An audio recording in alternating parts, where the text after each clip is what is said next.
Hello guys, this is the part 3 of our family outing in 100 Islands, Pangasinan, Philippines. I hope you enjoy it guys.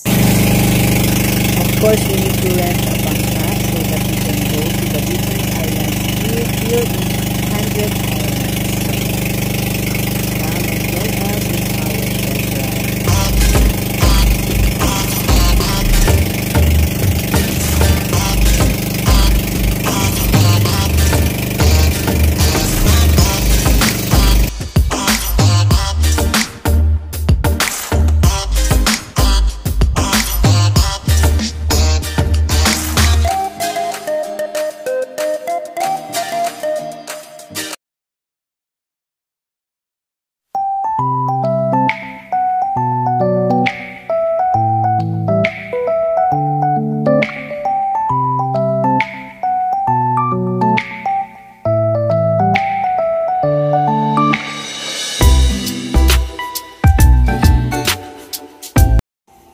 It's a short ride, but of course, it's a nice feeling, especially for me.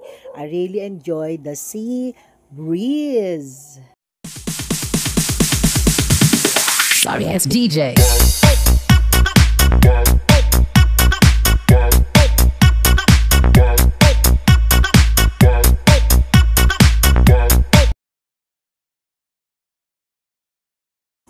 So this trip is just for a day tour, but we really enjoyed it a lot. And you will see the background of the places we visited. Enjoy! So this is the Children Island.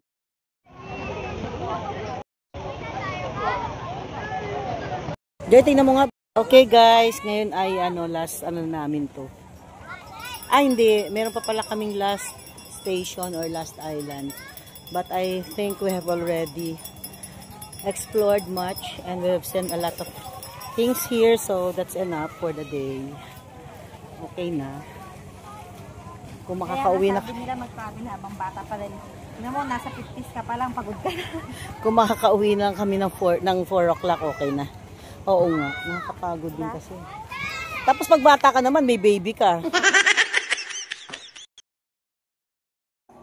Wow! Nice! Nice bathing suit attire of my daughter. Sorry ass DJ.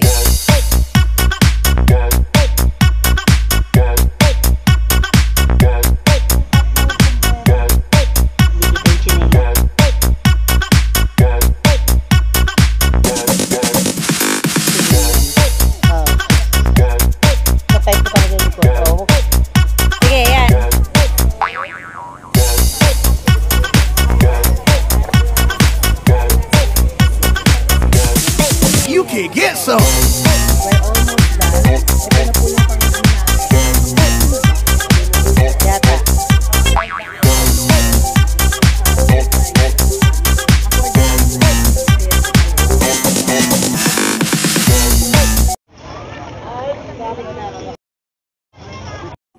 And the last part is our simple dinner at Busto Restaurant in Bocaue, Bulacan. So, we enjoyed the sisig, the crispy pata, of course, the bulalo, and the chop suey and buttered veggies for healthy and nutritious food.